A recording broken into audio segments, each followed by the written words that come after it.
The King of Podcasts Radio Network proudly presents the Broadcasters Podcast, a weekly media commentary talking about traditional and digital media headlines and talking to the content creators out front and behind the scenes. Here is the King of Podcasts. Here we are, episode 191 of the Broadcasters Podcast. Thanks for being here. Yours truly, KOP, here with you. We're going to talk about Kanye West and Drake. The chart clash to come. It's imminent. It's going to be coming upon us. We're going to go ahead and track down all the things that are going on, just looking at two of the mainstays of not just rap music, but just popular music in general. When you look at what the mainstream is and the level of stardom that these two have made for each other after all this time, it's a spectacle. I mean, when we all strive, if you're in music, you try to strive for the success. I would think many of you would want the success that you hear from Drake or Kanye West, two of the mainstays of mainstream music, well, from the past decade. So you're talking about two stars that have made themselves very prominent in the 2010s, into the 2020s, and look where everything has gone. I mean, you're talking about some real success between both of them. I mean, if you look behind the numbers of what has been sold in terms of albums, if I look at the amount of albums sold, first of all, Kanye West has sold 21 million albums, 100 million digital downloads. When you look at the same information for Drake, and you look at his numbers, you're looking at over 100 million equivalent album units. Physical singles, well, actually, if we're looking at what he's done so far, as of 2021, 100 million total. I couldn't really find the exact amount across the board. I'm trying to look for that and see if there's anything more of that right here to get that from. So actually, 5 studio albums, not including Certified Lover Boy, 15.5 million units. 5 studio albums, 1 playlist, 4 mixtapes. Incredible. That's quite a feat. So that's the kind of level of stardom that we have here that ironically decided to go and put albums out concurrent, in 2 weeks between each other. And right now, it's the matter of both artists are definitely in their own different lanes. Kanye much more, you would say, is eccentric is the best word for him. And then Drake really just fits the mainstream mold with all the what he's done himself. Now, also the one thing that important for both of these artists are the amount of features that are created as a result of both of these albums. And for some of the stars that get a spotlight that they would normally not get themselves. Because when you have these two juggernauts of music here coming together and the artists that are able to go ahead and jump on top as a feature, who knows what comes of that? That's what's also very important. And then you also know that the features, it's indicative of how the music industry is when you have these two big stars here and the level of features they have to have, where it's not so much where these artists are working on their own. They just have to go ahead and sprout out, work among the other artists that might be within their label, within their circle, and bring them up and lift them up.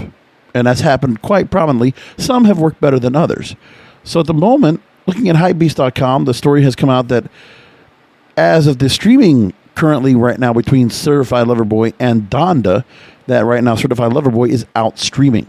So in the story they have right here, Rolling Stone has reported that, and fans of the two rappers were eager to see what album would reign supreme on the charts amid the ongoing beef between the two rappers, which peaked with Kanye West momentarily leaking Drake's alleged home address, then Drake responding with a video with him laughing, followed by bars referencing the situation on the song 7 a.m. on Bridal Path off the Certified Lover Boy album. And even Diddy chiming in with his own 2 cents. So, according to analytics provider Alpha Data, Certified Lover Boy has racked up over 430 million audio streams in the U.S. in the first 3 days after its release.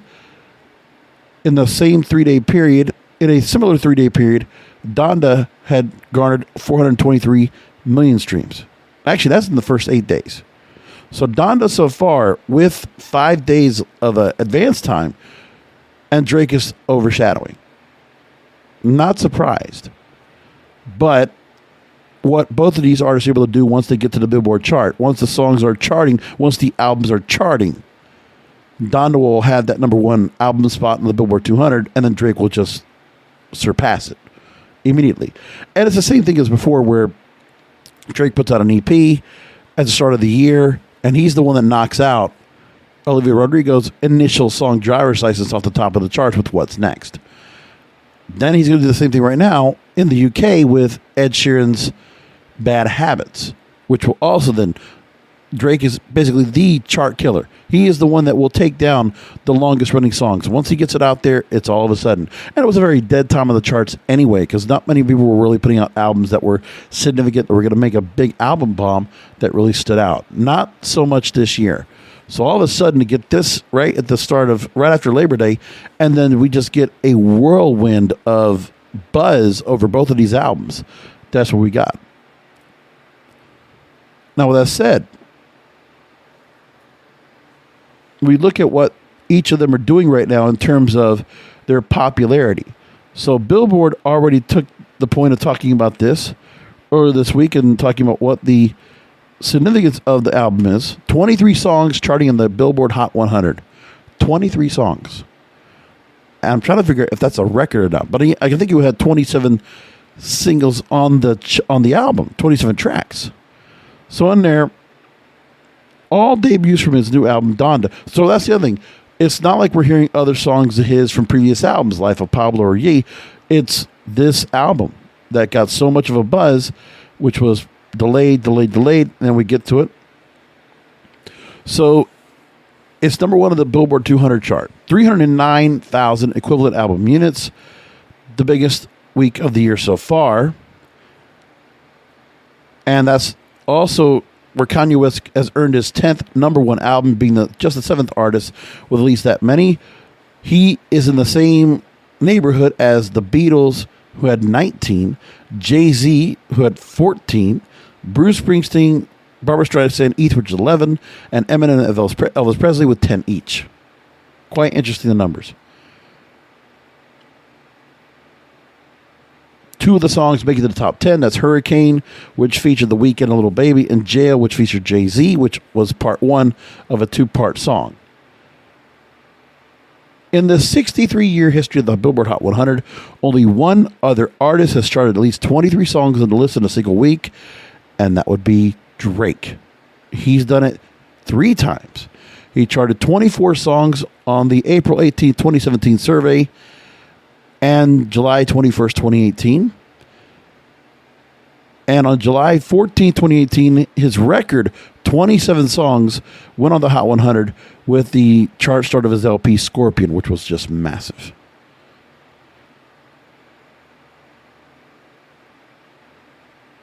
Now, in the terms of other things, Kanye West has 68 career top 40 hits on the Hot 100, the 5th most after Drake, who has 122, Lil Wayne, 86, and Elvis Presley and Taylor Swift each have 80.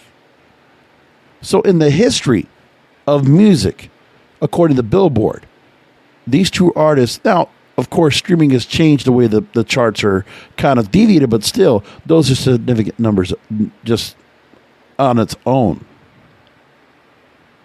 And then you look at what's going on in the UK, which is always a good indicator to seeing what's going to happen with the charts next week because of how well Drake is doing on their charts, because they did have a midweek chart. They had their official chart first look this past Sunday, and that initial midweek chart does give you an indicator as to what happens, because Certified Lover Boy came out, and then we see where it really comes in to the mix of how well it performs in the UK, because they get more of an immediate jump to the chart, where Billboard takes about an extra week. And sometimes the official chart, when it comes to a big artist like this, especially an American artist, and the significance they make on the album chart, it's something big like this. And Drake, of course, has done this himself. So at the moment, on the official chart, Drake is looking for a 7th UK number one. The song Girls Want Girls, which is a pretty good song.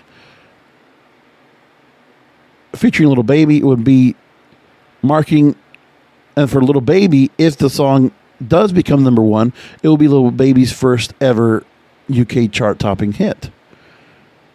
And they did collaborate on Wants and Needs, which was a number 10 song earlier this year. And Drake is looking to get his tally of top 10 singles to 30 with a further 2 entries, because he also, what happened on the UK chart, on the midweek chart, they already had it where he occupied the top 3 spots. Girls Want Girls, Champagne Poetry was number 2, Fair Trade featuring Travis Scott was 3. So at this moment, he's scheduled to be that high. Now, I don't know if there's other songs that might change that up, but that's what happened. And if you look at the chart, that's what happens there. So Drake takes, also in the same week, on this official week, official chart for the midweek, ABBA also occupies 2 spots in the top 10. They have a new album called Legacy. This is a group that has been around since 1974. First time we would have heard about them with the song Waterloo, which was a Eurovision award-winning hit that also hit the charts here pretty prominently in the States. And that's the first time we heard of ABBA. Well, now they have 2 songs, I Still Have Faith in You and Don't Shut Me Down. Songs are pretty good for what they're worth. I'm really surprised by that. But yeah, that's what they did. So you got that coming up for us. It's amazing the kind of things that happen here when it comes to the music and the level of dominance that these two have and what they're able to go and pull off. I think it's just something to be said about how popular. Now, it's nothing to go and say about that, but it's the level that can be put out there and the level that can be achieved is amazing. And I don't know what's going to look like when they get to all that's going on. Now, Kanye West has already hit, he's getting closer to 1 billion streams right now for the first week of Donda. And that's where they're really going at. There's a whole lot you could go through and find out a lot of things that are going on as we speak, where, sure, first 3 days, things like that. And people are talking about the feud, that they both have beef with each other, and that's what goes on. And there's people that get to talk about it. So the artists that are out there, they get a chance to go and also talk and make their points about it. Diddy's talked about it. Pusha T's talked about it. Master P's talked about it. It's pretty impressive. And we're learning more about the songs in between and what they are. So everybody has their thoughts. It's amazing to see the level of success these two bring. And, you know, you also ask yourself as well, is there any room for anybody else to get up to that high on the charts? The kind of level of streaming and what they've done with themselves and the level of success they've had and how rap music, when you look at the rest of the echelon of rap artists that are out there, I mean, obviously Eminem will come in, he'll put out an album, but it's more of a legacy, kind of like a nostalgia thing, because his albums never really push up and really make much of a dent these days. But that's also because he's been around since, 1999? He's had a long career. And kind of still sticks to his level of lyrics and his bars and the way he has his albums produced. But, you know, with Drake and Kanye, they kind of keep just kind of evolutionizing themselves a little bit more and more. And when you think about it, there might be one other artist that'll probably, there's a couple of other artists that are going to come out. Let's see how they're going to do. Little Nas X, I know, comes out. Then the following week, I think it's September 17th, he comes out with his album. For whatever reason, the albums are going to hit right now. And I don't know if Little Nas X has the kind of juice to go ahead and do something where he could topple, where Kanye is on top, then Drake topples him, then Little Nas X to topple over. I don't think so. I don't see that coming out like that. But there's obviously that little thought process about how, who's doing better? And, you know, you're talking about Drake that, you know, really, I mean, he's had some things when it comes to, he hasn't had as much controversy or the kind of salacious headlines like a Kanye West has had with his relationship with Kim Kardashian, or his runs in the kind of the political sphere, some of his comments.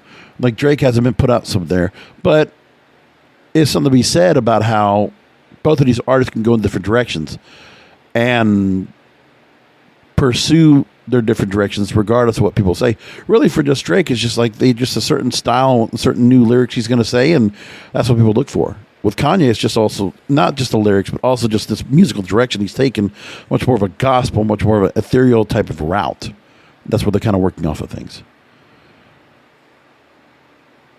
Also, you got to think about the fact that both of these artists, they've been around for a while.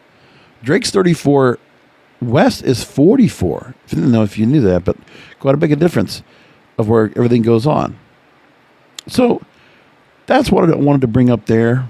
Thought it was a fascination by that, and also it's one of my reasons to go and talk about certain things like this, where, admiring from afar the success of music out there and what's being done and what kind of level of success can be, and the interpolation of melodies for hits.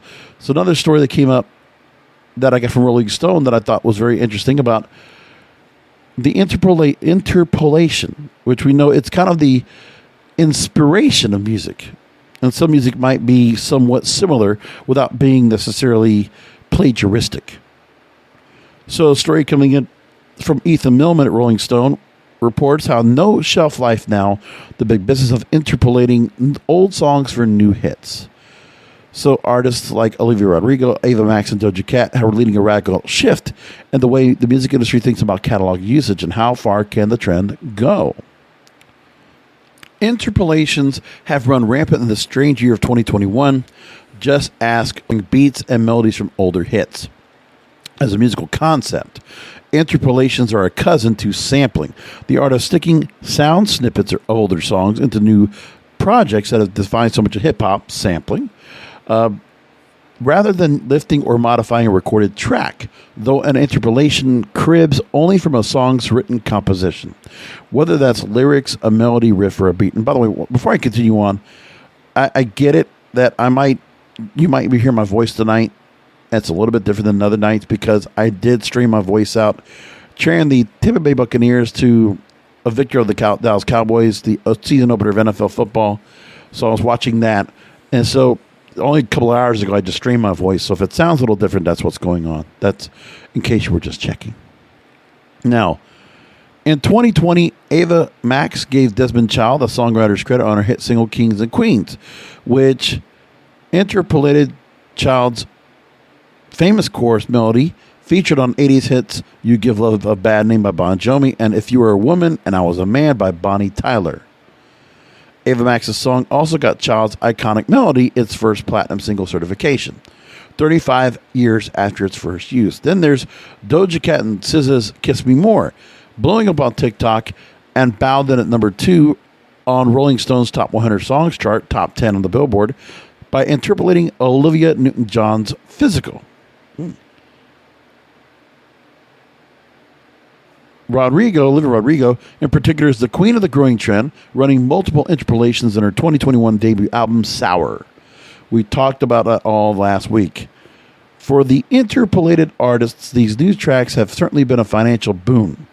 A Billboard report, we talked about the millions that were being made that were given back for a song like Good For You.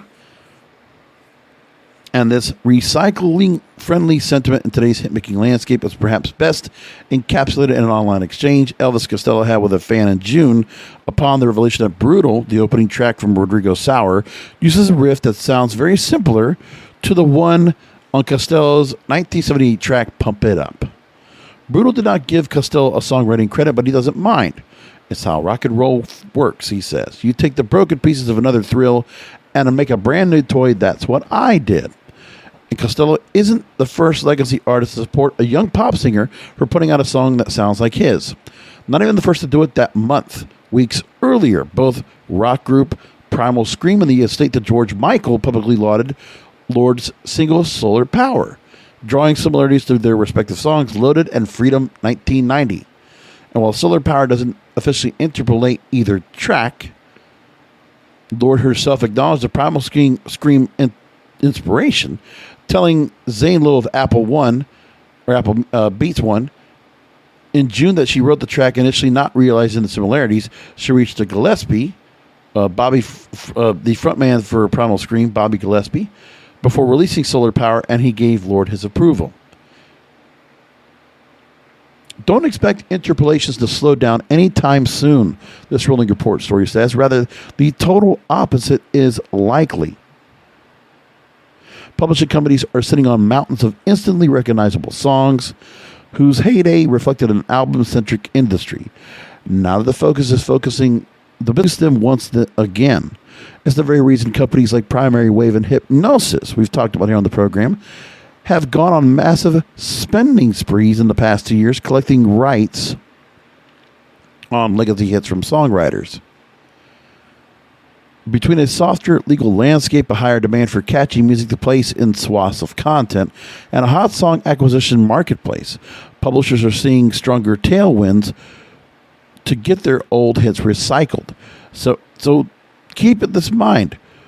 The interpolation now is being encouraged because the songwriters and the artists that put those songs out initially, it's another way of getting royalties. And the fact that those songs might get looked at again because of the credits being given, and for those songs to be re-listened to again to give royalties back to those artists, whether it's by the credit for the new song that was inspired by their song. And these artists and these songwriters are probably pretty smart for doing that, because trying to go through a different route is going to be tough. You're not going to be like the Marvin Gaye estate going after blurred lines. That's not going to happen every time. Between a softer legal landscape and a higher demand for catchy music to place in swaths of content, and by the way, nobody's trying to do cover songs, right? A hot song acquisition marketplace, publishers are seeing stronger tailwinds to get their old hits recycled. Several publishers who spoke with Rolling Stone said they're becoming increasingly aggressive in pitching their catalogs and seeing more requests from creators to use their music for new songs. So some of the catalogs are now encouraging as well. Hey, you want to tickle an idea from this song or that song? Well, here's what you got. We'll work with you on it. You just make us a deal. So now, Primary Wave's president, Justin Shukat, says he pushed Doja Cat's team to officially release fan favorite and viral TikTok sound Freak, which heavily samples and interpolates Primary Wave talent Paul Anka's Put Your Head on My Shoulder, which has gone in basically big time on TikTok last year. Primary Wave took a stake in Anka's catalog of 2019, and Doja Cat didn't have plans to release a song even as it went viral last year. But the popularity of Freak on TikTok led to Put Your Head on My Shoulder also getting placed in Doja Cat's streets after TikTokers mashed the two tracks together in a popular silhouette video challenge earlier this year. And that's the other thing. TikTok has also been very good at tracking down these new, either the mashups or finding songs that the interpolation is there and learning about that as well. It's quite interesting. And hits begat more hits. Primary Wave holds a stake in Olivia Newton-John's Physical after the success of Doja Cat and SZA's interpolation of the song Kiss Me More. He says he wants Doja Cat, Shukat, or another marquee artist to perform a full cover of the original song too. So it's not even an artist just wanting to cover the song like a Linda Ronstadt or Michael Bolton. Now they're trying to encourage some artists to go ahead and use the song. So now Primary Wave is trawling through its catalogs, pointedly looking for old songs that could reignite in the TikTok era with a fresh coat of paint. So now you can see where all these publishing deals are coming into play. So you have songs like Surf Mesa's 2020 hit from I Love You Baby, or ILY, which is itself a relaxed electronic pop rendition of the Frankie Valli song Can't Take My Eyes Off of You, which Primary Wave has a stake in it. There's a song from David Guetta now, How Will I Know, the based on the Whitney Houston hit. You think about the song Cold Heart, where there's 3 different Elton John songs being mashed together, and Dua Lipa's on the track, and how they're putting that out. Now that's even different because you're talking about having them all together. Quote, if someone wants to cut a record these days, I'm a big believer in it. When we pitch to other creatives, it's almost like we're feeding them, trying to lead them to water. Now, part of this, you got to be said, is that, hey, you're getting to use the music in a new modern style, and the songwriting is very good, and the chorus or the melody or whatever they're doing that can be brought back in is also pretty good as well, which is also interesting. More from Shikhat. The wonderful thing about where we are is that you make a record, there's no shelf life now. If you make a great quality record, it might not ignite that fire immediately. But I believe if the hit's there, it will find its audience at some point. And active catalog shopping is changing how the major labels are doing business. Sony Music Publishing, the world's largest music publisher, has received twice as many requests for samples and interpolations from its catalog 2 years in a row. So what's happening now is that music is doing what movies are doing, what television is doing. Let's just take something that worked in the past and rework it, resample it, reinterpolate it. That's what they're all doing. And I guess if it works for that, I mean, if they're able to do it, why not? But they're obviously going in a certain direction like that. That's what they're definitely looking at.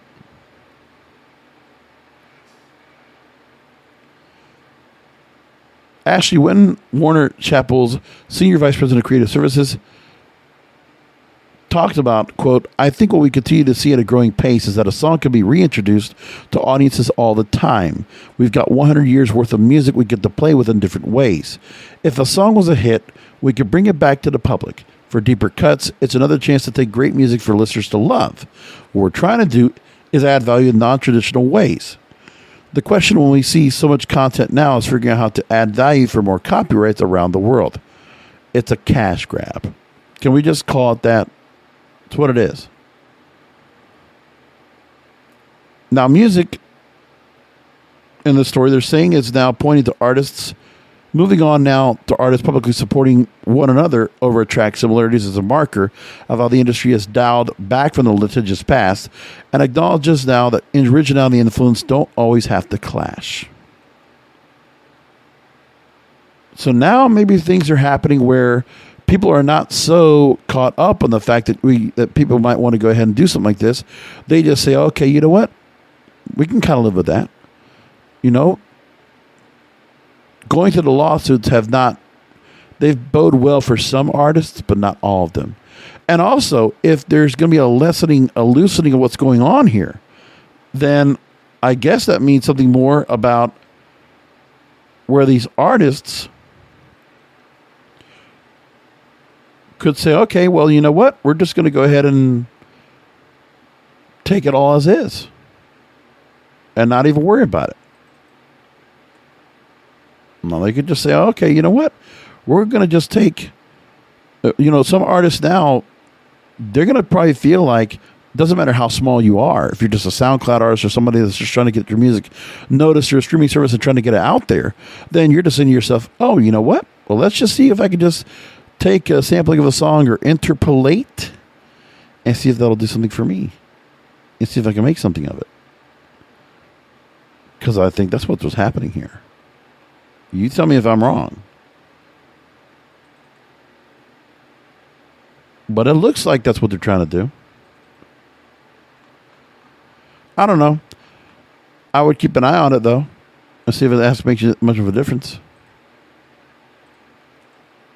Let's go and move along now. I want to go and get to some things when it comes to music. When it comes to movies and television, because there's some things that are happening now that are quite interesting altogether. One of the things that really stood out was, okay, the TikTok star Addison Rae. That, she's gotten a lot of flack because they said supposedly that she was taking over somebody else's job being a guest reporter at a UFC show. And then she just put out a new Netflix movie called He's All That, which was just reversing She's All That. Was not interested to watch that movie, but obviously people watched it and it was on Netflix, so why not? And then something happens now where she's given the opportunity to go ahead and take over altogether.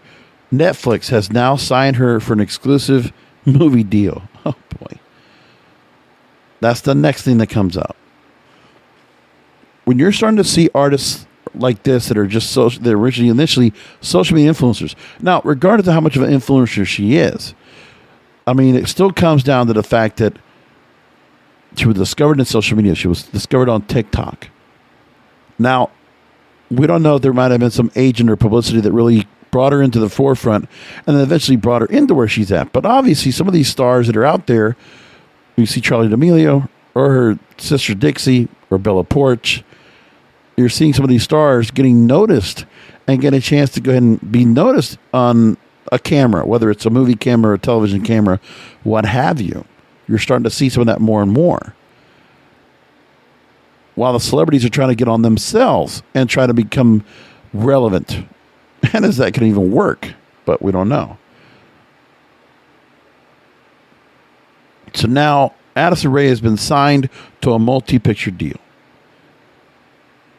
At the moment, they're already saying that was an estimated 55 million households that will watch or have watched He's All That with its first month of release. It's the number one movie streaming in 78 countries, according to Netflix. Addison Rae has 83.3 million TikTok followers. First of all, when you look at the level of people that she has to reach out to, 39 million plus, somebody has to pay attention. That the equilibrium is changing, that the pendulum has started to swing the other direction, where celebrities are not being recognized the same way as it was before.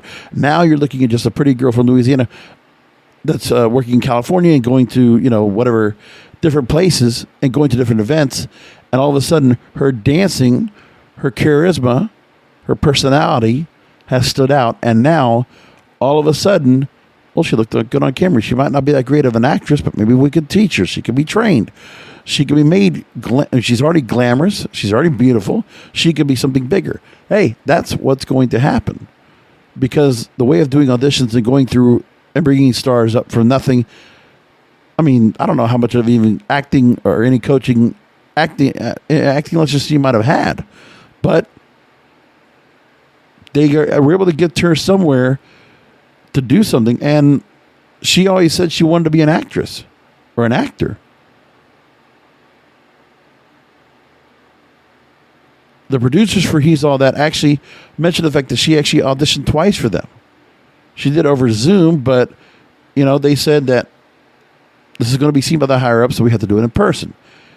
And the producers got them to go to one of the producers' homes, and in her living room, she actually auditioned, did a screen test. And that's how she got the job. That's a big thing right there.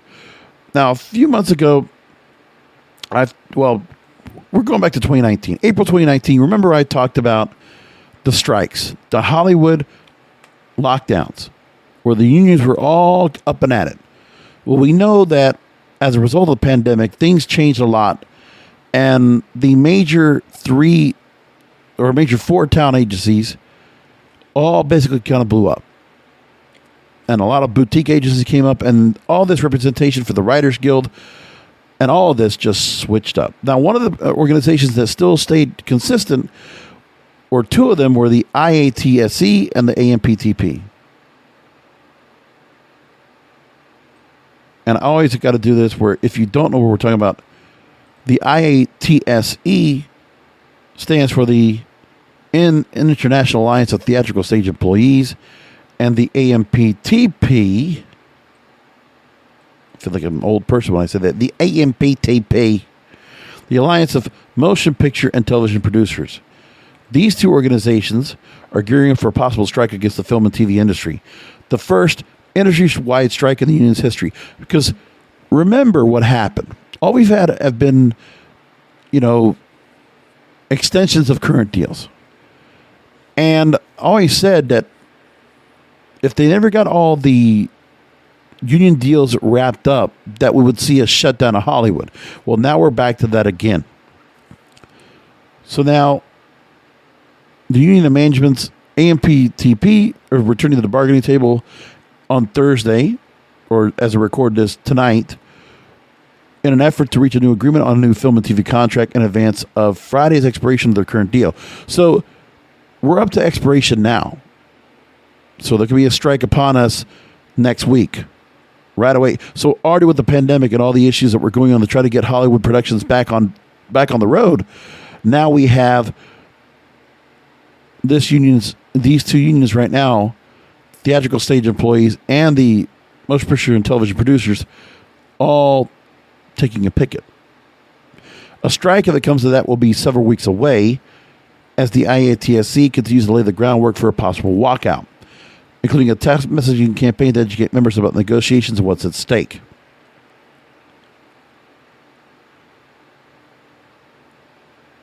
Now, this union that's representing 150,000 workers in live theater, motion picture and TV production, trade shows and exhibitions, television broadcasting and concerts. That's a whole lot of coverage to the ground. Who knows if COVID is any kind of a factor and the kind of conditions that they must work in, or the level of losses of people that might have been lost in terms of the jobs that they had because of COVID. A lot of things happen here. So the unions probably wanting to protect themselves. They're worrying about that too. Cinematographers are also talking to the producers now to address brutally long workdays and contract talks with the IATSE. This is all coming to a head. As of August 31st, both sides remain very far apart on main economic issues: shorter workdays, livable wages, sustainable pension, and health benefits and new media rates, reflecting the stress of the streaming companies. So that's a big deal. Could Hollywood be shut down now because of the union issues that we already had before and all that was going on there? But there was so much confusion as to what was happening with the unions in the first place back in early 2020 when I talked about this, when the pandemic had just hit, that I haven't gotten back to this yet because I haven't seen much of a headline about this that really I could get behind. But now we're seeing this, the behind the scenes, folks, of movies, television, theatrical, everything. Remember everybody that they just said that works live theater, motion picture, TV production, trade shows and exhibitions, TV broadcasting and concerts. That's covering lots of entertainment right now. And the people behind the scenes that set all this up could be going on strike. That is big. And at the time, couldn't be worse because the movie theater industry, which we talked about last week, which was going through the issues of hoping that Shang-Chi and Legend of the Ten Rings, the Marvel movie that was standalone without any push to Disney Plus or any other streaming service, any concurrent streaming, the movie did very well, broke, $85 million Labor Day weekend, including getting money for my ticket because I saw it. And it was very good. Dare I say it was better than Black Widow.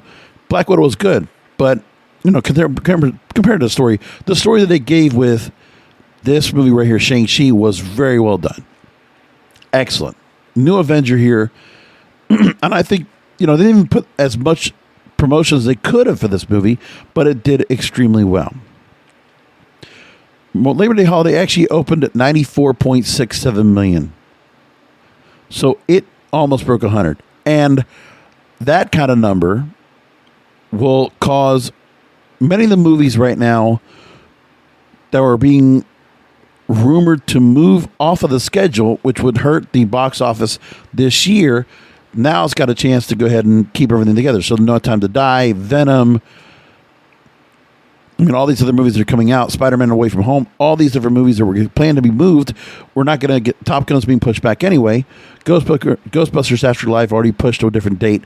And then you got this here.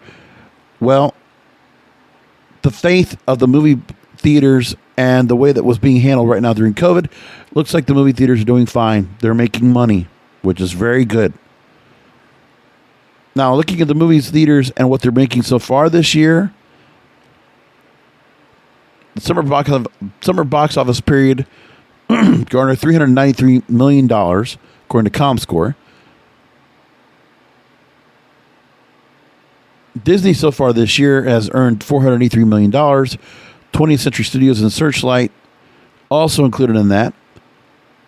Well, actually, if you add 20th Century and Searchlight Studios. That makes them $586 million this year. Universal Focus Features ranked second for the summer with $407 million.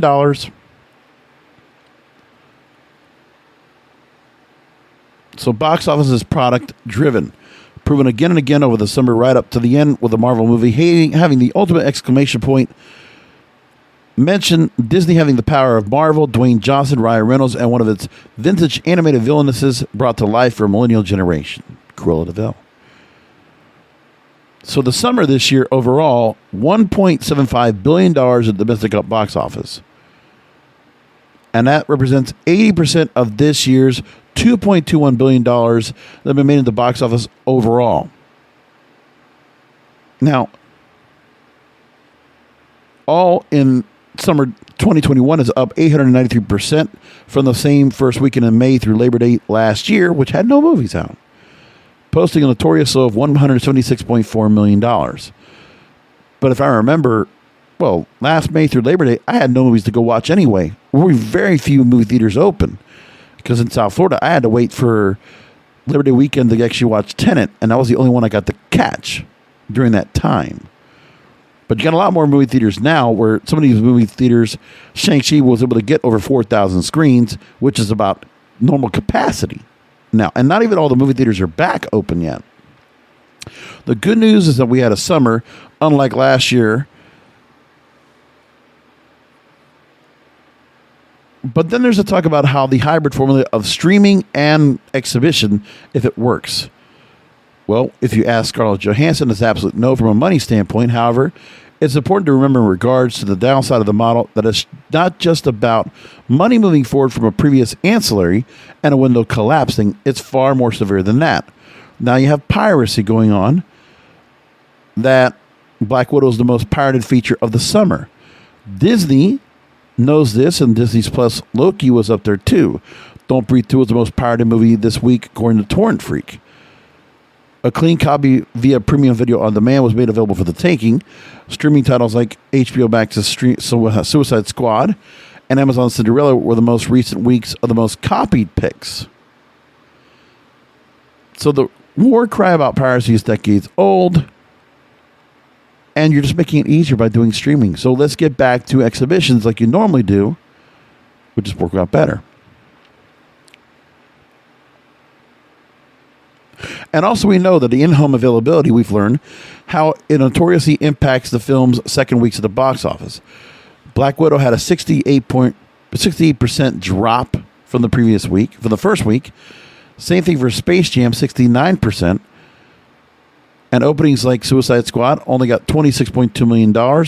In the Heights, $11.5 million. Jungle Cruise was streaming and in the movie theaters, and it dropped 34% over 5 weekends.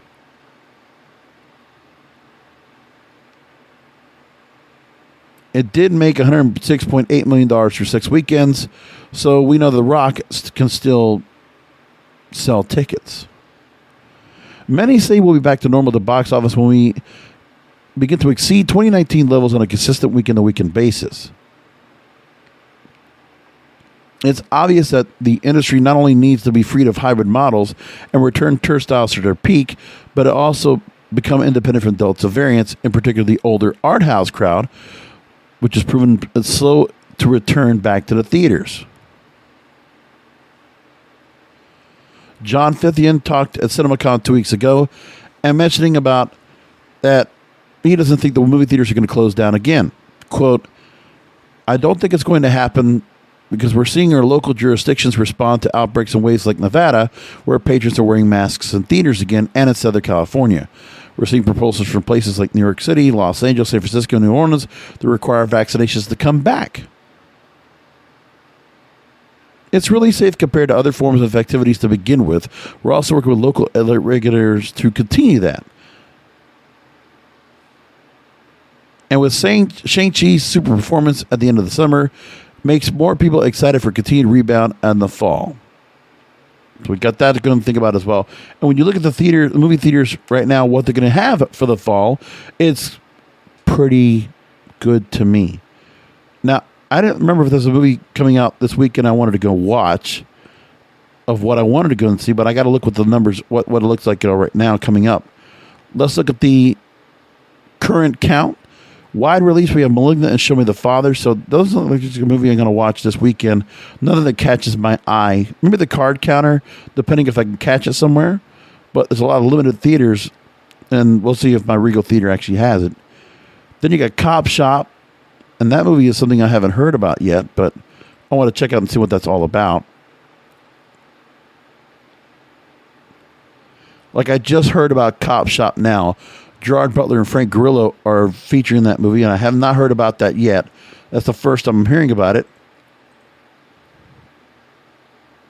But it's a cop and con artist kind of thing. So, Lethal Assassins, Wily Con Artists. So that looks kind of interesting. I might go ahead and catch that. Just heard about it. But I had not known about this movie yet, so I have to go and take a look and see if it's any good. And I don't know if it's already out. It's supposedly a limited release right now. So maybe I can catch it before it goes wide release, because wide release is said to be, well, actually September 17th. So, well, let me going to check real quick and find out if I can catch it before. Because if I can catch it before, that would be even better. But I'll check a look on that. Other movies coming out. Cry Macho, which is the latest movie from Clint Eastwood. That's also coming out September 17th. The Eyes of Tammy Faye, which looks interesting. Jessica Chastain and Andrew Garfield playing Jim and Tammy Faye Baker. I am interested in that. Dear Evan Hansen, I saw that movie's getting quite a bit of a push right now. That's wide release September 24th. Then quite a bit of wide releases coming up now. October 1st, you have Venom, Let There Be Carnage, The Many Sits in Newark. That's the Sopranos prequel. The Jesus Music and The Addams Family 2 are all coming out October 1st. Then No Time to Die stands alone, October 8th. Halloween Kills, The Last Duel, widescreen release, October 15th. Dune comes out October 22nd. Last Night in Soho is October 29th. My Hero Academia also comes out October 29th for you anime fans. Eternals, another Marvel movie coming out November 5th. Belfast, November 12th. King Richard and Ghostbusters Afterlife are November 19th. And then December, we got Try Harder and Wolf. December 3rd. West Side Story Violence of Action is December 10th. Spider-Man No Way Home, December 17th. And then Christmas weekend, The Kingsman, Matrix Resurrections. I saw they had a trailer for that during the Thursday Night Football. Sing 2 and Journal for Jordan. So you got all that coming up too. Woo! A lot of stuff happening right now. And as we know, there's quite a few movies that could still be wide release. That might not yet. We don't know yet. Some movies can get brought back up. But then January 2022, movies start being pushed around where they're definitely getting themselves moving forward to widescreens and multiple movies they're going to watch. It's going to get pushed out there a lot. Really soon enough. So keep an eye on that. Okay, a couple other stories I want to wrap up things right now before we're all finished up. Actually, one more story I wanted to go and get to. And it's radio. And every time we talk about radio, you know, I'm always kind of concerned with what happens with what's going on with radio. One story that really bothers me, because I've talked about the Telecommunications Act of 1996, of which we celebrated the 25th anniversary of on this program.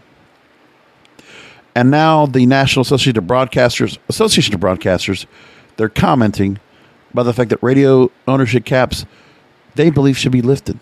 So let's get rid of the issue. Let's just let any couple of companies own all the radio stations. So when asked the question, should radio ownership caps be lifted, the National Association of Broadcasters says the answer to that question is yes.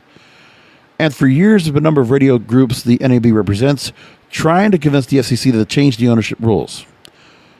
The rules, they say, stand now, they are detrimental to competition, localism, and diversity. In new comments submitted to the commission, the NAB reiterated its 2019 position that the organization would like the commission to, quote, eliminate caps on AM ownership in all markets, permit a single entry to own up to 8 commercial FM stations in the top 75 Nielsen audio markets, with the opportunity to own 2 more FM stations through successful participation in the FCC's incubator program and remove restrictions on all the lower markets of FM radio and in unrated areas. So yeah, that if a company wants to get up to 8 radio stations, of which, you might have 20 or 30 in a given market, the top 75 markets are want to say, we want to be able to have up to 8 and maybe even 10 if we go through it right. And then maybe all these other markets out there, all these different companies can go and buy up every station in the market. Every station in the market. The NAB says the current media ownership rules no longer enable broadcasters to viably operate in a competitive market or effectively serve the public interest. What they're trying to say is that the advertising that they need to be able to go and have it so they can sell their ads to multiple markets, so that the demographics will be reached by everybody if they own all the stations. The NAB also recommended the FCC no longer pertain per se restrictions that ban combinations among top 4 rated TV stations, regardless of the audience or advertising shares, preventing ownership of more than 2 stations in all markets. So you can have NBC, ABC, CBS, Fox, whatever. They could be all by the same company. Yeah. In its arguments, the NAB argued that with the decline of the newspaper industry, broadcast radio and TV stations are among the few entities still capable of producing local news, weather, sports, and emergency journalism. These news-gathering ventures require high capital and operating costs, which could be alleviated by leveraging economies of scale. Because it would also then just micromanage all these places. They just want the access to all these platforms, to all these stations, whether it's television or radio, because then they can just control whatever's left of the market they can get that's not digital. So they just think the traditional methods, the airwaves, whether it's television or radio, that they can all be controlled by one company or a couple. And that's it.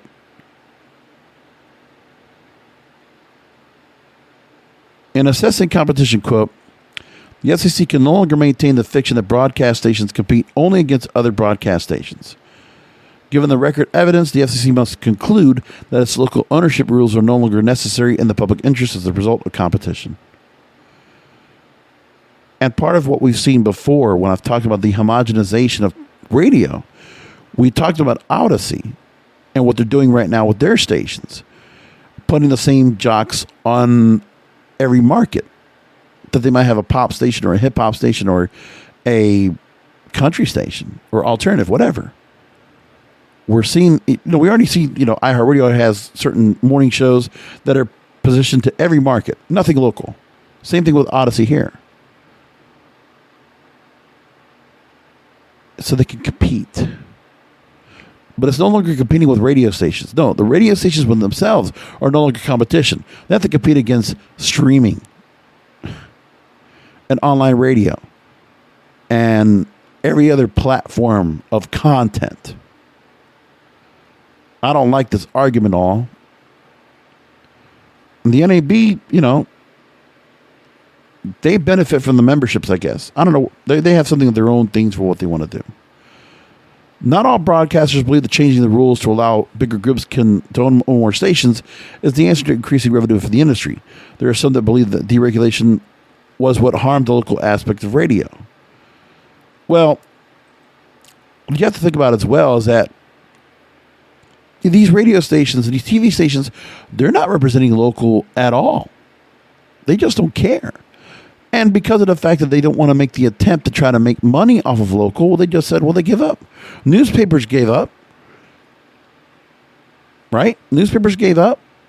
Radio gave up because they didn't want to have the bodies to run these stations. Hell, they were trying to get it so they don't have the in-studio role where they have to have the local facilities. They want to get rid of that.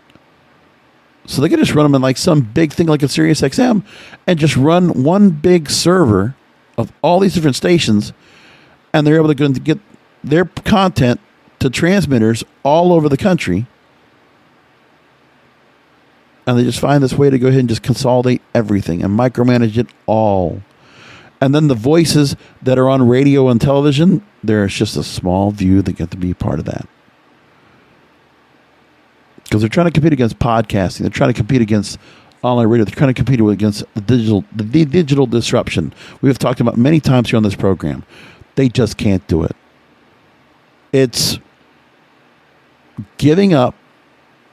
It's going cheap. I mean, if you implode all these companies from taking over, and there's local radio and television ownership, local programming will come back.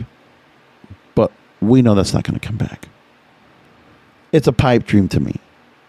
Now, I would hope that maybe at some point, these radio companies, these TV companies, these media companies, they got to pay their bills.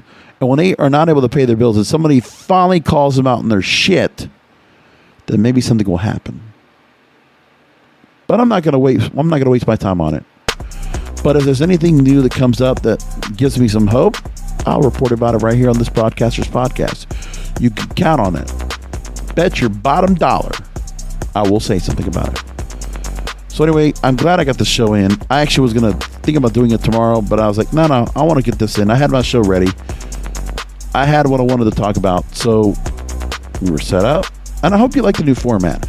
I'd love to get your feedback on this, whether you're listening here through YouTube or through the podcast, wherever you subscribe to the show. Obviously, talk about these different, kind of starting off very mainstream and very, for entertainment purposes, then leading more to the business side and the critique and the commentary. This works now for what I'm trying to do for the show, because obviously, I'm feeding you like the clickbait stuff, right? But it's relevant to what we're talking about as broadcasters here. Why not? So I like this discussion and like getting all through what we're doing here. I think it's good overall. Well, anyway, I'm going to leave it there.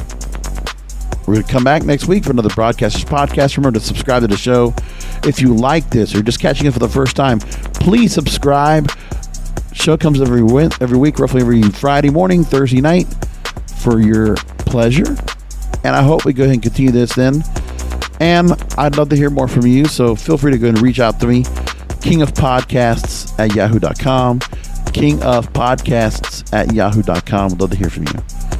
Until next week, remember that content is king, and the control of your content is in your hands. Thank you for listening to the Broadcasters Podcast. Find all the links to subscribe to the show by going to broadcasterspodcast.com. And don't forget to check out the King of Podcasts wrestling program, the Wrestling is Real podcast, exclusively at wrestlingisreal.com.